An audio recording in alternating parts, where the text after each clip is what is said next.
Good evening, I'm Pinky Webb. Tonight we ask the questions, we tackle the issues, we clarify matters, and we get on point.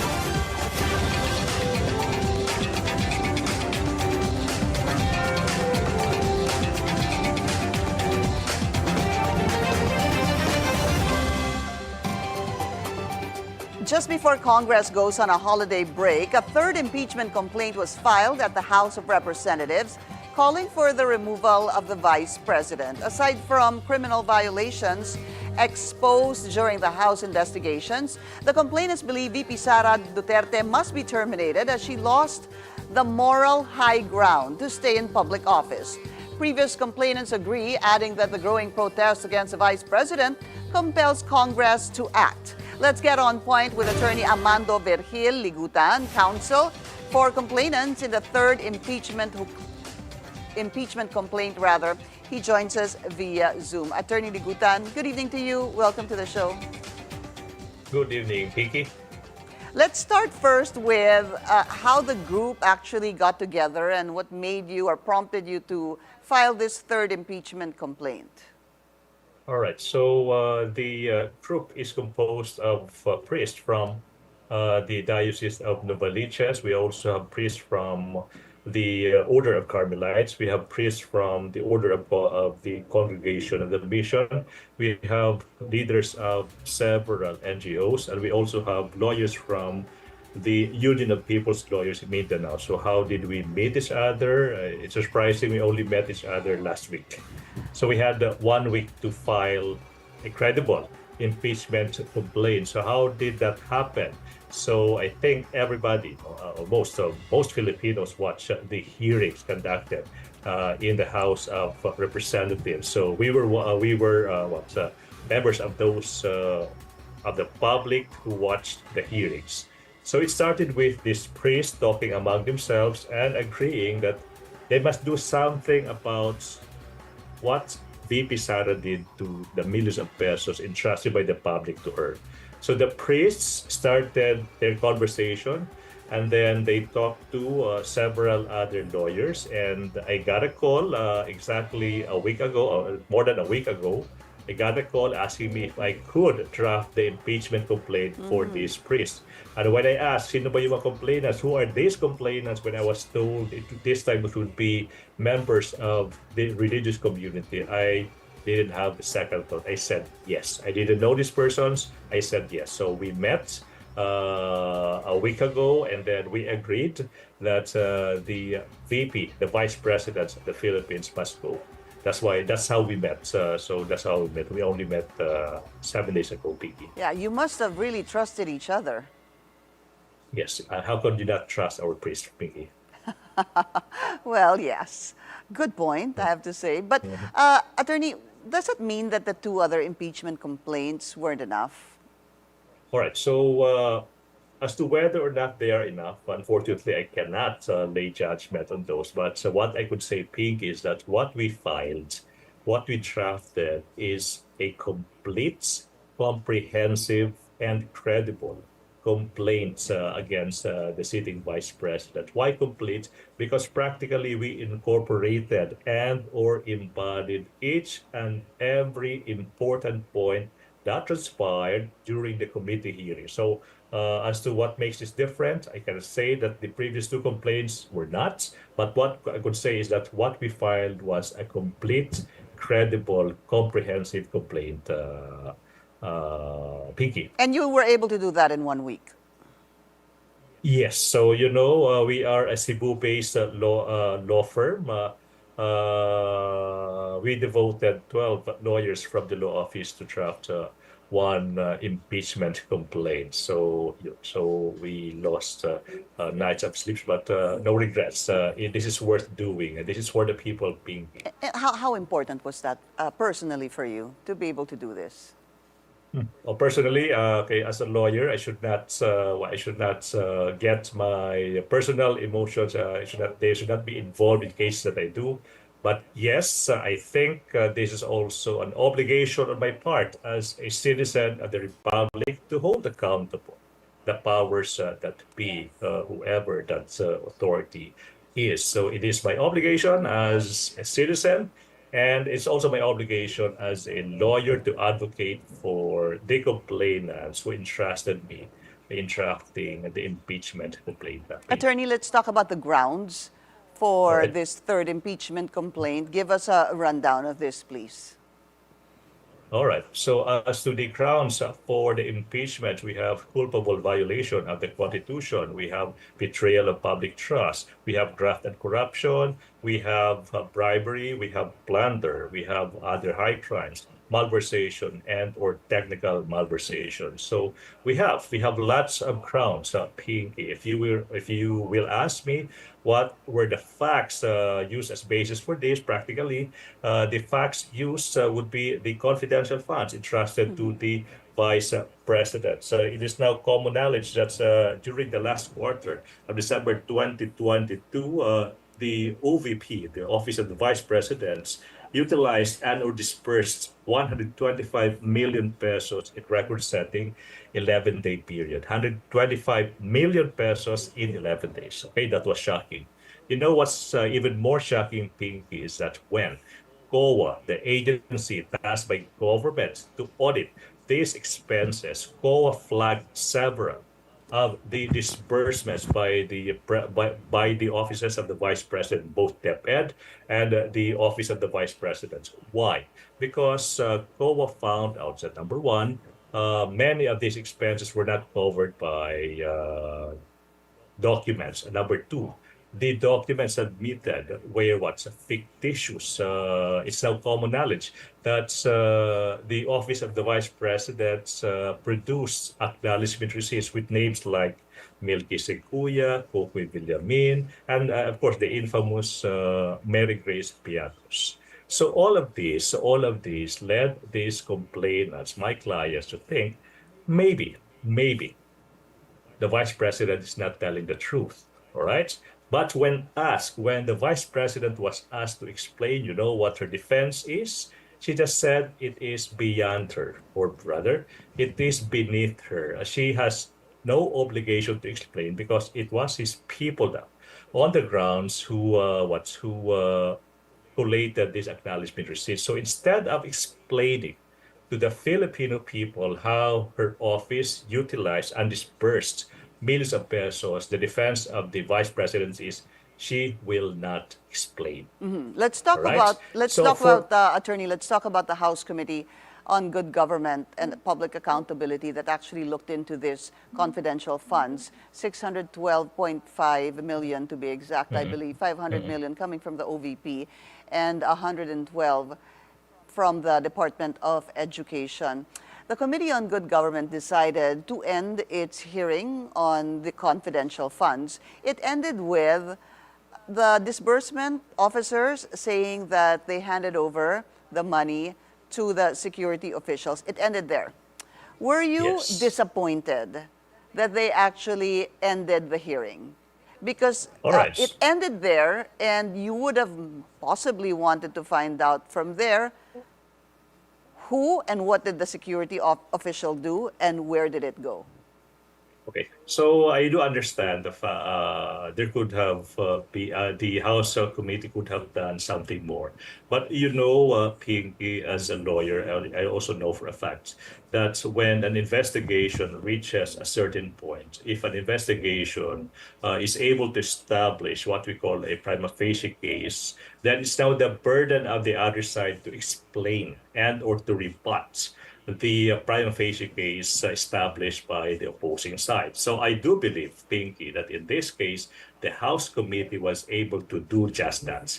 The House Committee was able to prove the irregularities committed by the Office of the Vice President and the Vice President herself. This is coupled with and or corroborated by the notices of suspension and notices of disallowance by COA. So the fact that the House Committee ended their hearing with the situation of the SDO pointing to the security officers receiving the money, and after that, the Office of the Vice President presenting this fictitious acknowledgement receipts. For me, the House did its job. It was now the obligation, Pinky, of the other side, i.e., the office of the vice president, to explain how did they do that, and they were not able to do that. So the House committee did its job.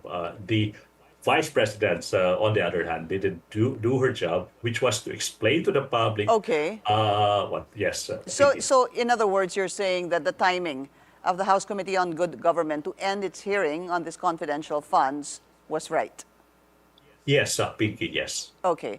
There were talks, of course, also with this third impeachment complaint that there is also what is called the legal, it's not just a constitutional, but a legal obligation. Let's kindly expound on that.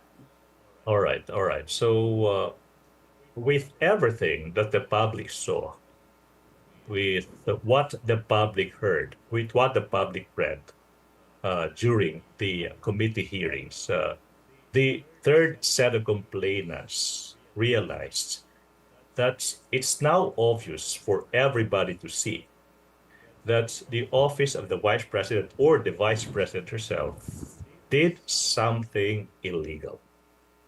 As to whether or not it's illegal or not, for me, for us, the complainants, on behalf of the complainants, it's no longer an issue. It's clear. That's why we reached a conclusion that this time it's just no longer the constitutional or the legal obligation of the House of Representatives to impeach and for the Senate to remove from office the sitting vice president. That obligation has become a moral one. It is now the moral obligation of the Congress to impeach and to remove from office the vice president of the Republic. If you're saying that it should be constitutional, it's constitutional and legal and even moral, what do you say to the president telling congressmen that this is basically a waste of time, it's not going to change the people's lives, and basically nothing should, it's not important? All right, so I do understand the predicament of the president, but when it comes to impeachments, Pinky, between the presidents and the people asking for the removal of vice presidents, we give it to the people this time. The people is more powerful than the presidents in the matter of impeaching the vice president of the Republic of the Philippines. Pinky. Are the people more powerful than the congressmen? All right, yes. Why? How Because so? impeachment is a political process. It's not judicial, it's not administrative, it is political. As we have observed during the past two impeachment proceedings, Pinky, our members in the house, members of the House and the senators, they are susceptible to public perception.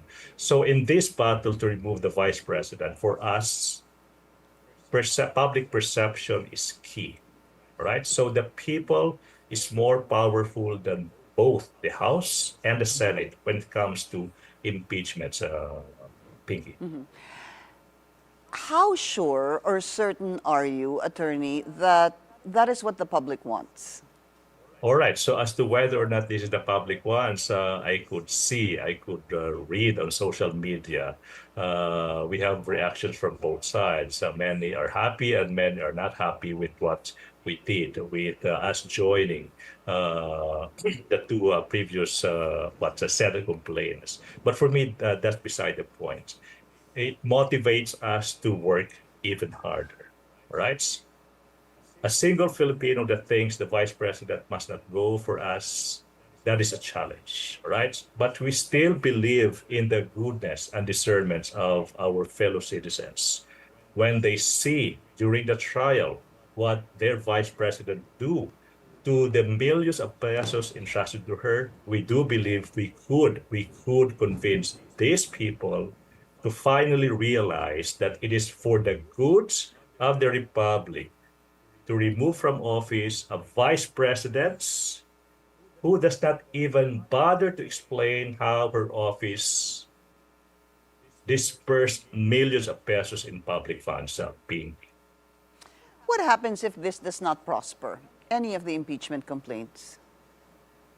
Okay, so in the realms of possibilities, that is possible, but it will take so much for this House of Representatives to ignore their own findings, Pinky. So it will be difficult to imagine the same House of Representatives who conducted these hearings finding out that the Vice President illegally dispersed, all right, millions of pesos, and for them not to act on their own findings in the realm of possibilities, it is, but it is improbable. Pinky. But it can happen. Come It again? can Sorry. happen. It can happen because even when they were being asked, they said impeachment was not really part of the agenda. Okay, whether it could, it can happen, it could. Whether it should, I hope it wouldn't happen. Okay, as a last question, attorney, where is the complaint now? Okay, the complaint is with the Secretariat of the House of Representatives, and we were told that it would be submitted together with the other two previous complaints to the legal department. After that, it's supposed to be transmitted to the office of the Speaker. The Speaker has to calendar it within 10 calendar days, and after that, it shall be forwarded to the Justice Committee, Pinky. Everything could happen when Congress resumes session after the Christmas break, Pinky. Maraming salamat po sa inyong oras, Attorney Amando Virgil Ligutan. Thank you, sir, and Merry Christmas to you. Good evening, Pinky. Good evening. Advance Merry Christmas. We'll be taking a break. When we return, we'll speak with House Secretary General Reginald Velasco. Stay tuned. This is On Point.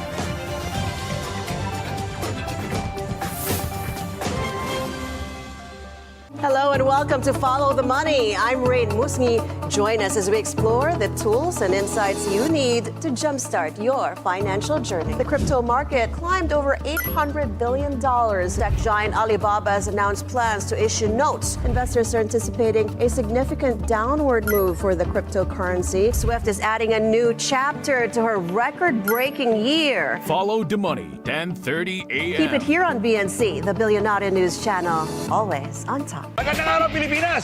Sa bawat issue may iba't ibang anggulo.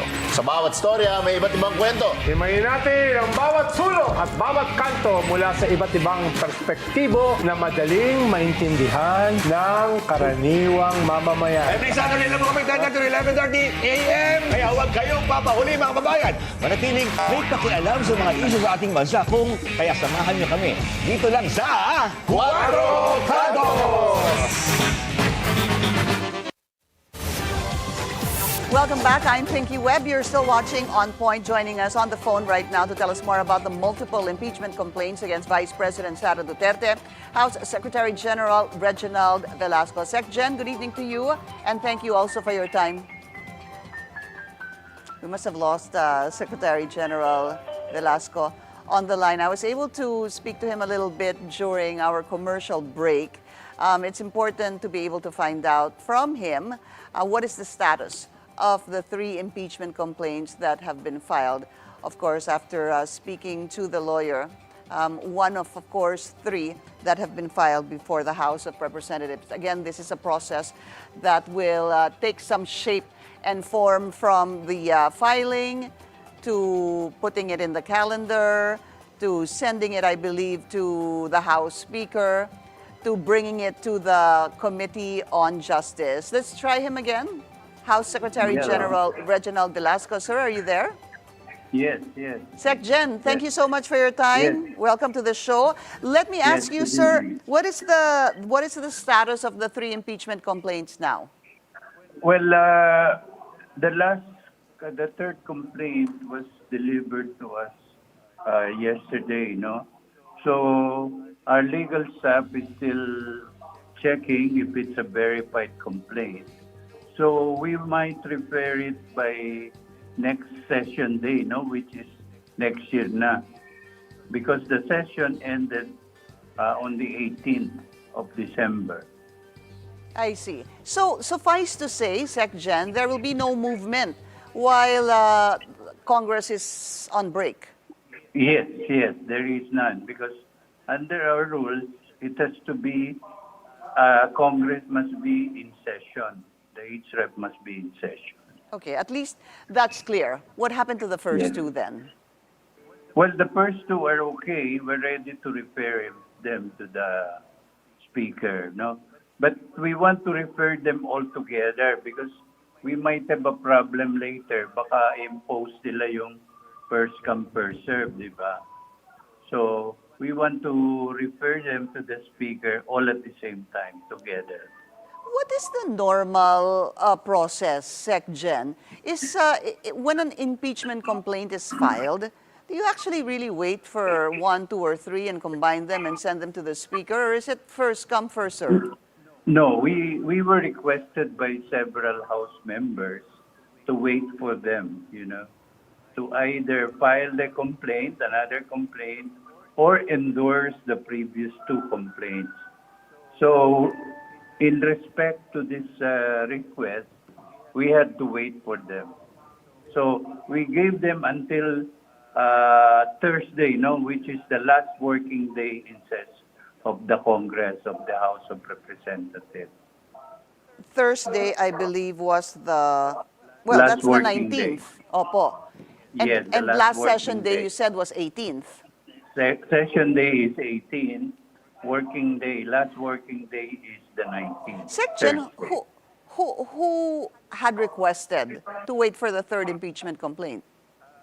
There were several, which I cannot name them, but there were several congressmen who wanted to study the complaints because they were planning to endorse it or file another one. So we gave them until the last day of the session in Congress, and the last working day, which was last Thursday. Okay, so it's clear, as you mentioned, that there can be no movement while the congressmen are on break. And Yes, then you yes, said that yes. the 3rd complaint needs first to be verified, and once it is Yes. verified, that will Yes. be sent or that will be addressed next year. When the Yes. session resumes, sir? On the 13th of January. January 13th, okay. Yes. Once it's verified, is it certain, though, that all 3 will be consolidated? That's the decision of the Speaker and the Committee on Rules, whether they will all be referred to the Justice Committee or they will be consolidated. Again, that's... It Opo. will be required the approval of the Speaker, the Committee on Rules, and the plenary, of course, which has to make a final decision whether to refer it to the Committee on Justice. So it's the plenary at the end of the day, tama ho ba, SecGen, that will approve that these impeachment complaints or these consolidated impeachment complaints be referred to the Justice Committee, the House Justice Committee? Yes. That would require the approval of the plenary. The plenary, by a Yes. vote Yes. of what, Yes. 50% plus 1? Majority vote. Majority vote lang because that will be referred to the Committee on Justice. Opo. SecGen, again, let's just go through briefly doon sa process kasi meron pong 10 days to refer to the Speaker. Meron hong ganon. Can you Yes. Well, the run that Speaker by has a maximum of 10 session days. And then the Committee on Justice has 60 session days. All right. And that's it, no? And that's it. After that, it's referred to the plenary for voting, no? We have to get the 1/3, no, before it's endorsed to the Senate. So if the vote will be less than 1/3, then the It impeachment fails. complaint is failed. Yeah, It fails. And yeah. then no impeachment complaint can be filed again within a period of 1 year thereafter. Yes. All right. Yes. It's also important to find out what happens to this other mode. Hindi ho ba there's another mode wherein 1/3 of signatures, pwede pong mangalap yes, ng yes, 1/3 of signatures, and Yes. that will automatically impeach the Vice President. Ano po? My Yes, question that's is automatically referred to the Senate. automatically referred to the Senate. That's right, sir. Yes. Can that move while the House is in recess? Well, theoretically, it can, no? It can. But it has to be a session day. So it has to wait until January 13. So ibig sabihin, pwede po silang mangalap ng signature but nothing will happen until Congress resumes session. Yes, of course. It has to be approved by the plenary, no? By a One-third. by a vote of 1/3. Okay. Yes. What That's happens? the minimum. That's the minimum. That's right, sir. What happens if by January 13, when Congress resumes session, another impeachment complaint is filed? Well, we will refer them to the Speaker. No, there is no rule that prevents us from referring it to the Speaker. The Speaker will impose the 10-day rule, no, 10-session day rule. Has there been any direction or advice from the Speaker to you, sir? There is none. There is none. It's my decision that the legal department should study the complaint, whether it's a verified complaint or not. And that's the only complaint that we refer to the Speaker once it's a verified I see. complaint. Have the first two been verified? Yes. Verified na po yung dalawa? Yes. I see. So, So, itong third na lang. Ito na lang po yung We'll do it hinihintay. before January 13. Yeah. And then, Sec Gen, there's no number by which multiple complaints can be filed. Wala. There is no limit. There's no limit. Okay, so while on break, I guess everyone will be on break at the House of Representatives as well. Yes. And if anything at all happens, sir, it will happen during the first session day on January 13th. Yes, ma'am. Yes. Maraming salamat po sa inyong oras. Okay. And Thank you very Merry much. Christmas to you, Sec Gen. And Merry Christmas to all of you there, including Thank the you. listeners. House Thank you, Secretary. Bye. Thank you, sir. House Secretary General Reginald Velasco. Thank you for your time, sir.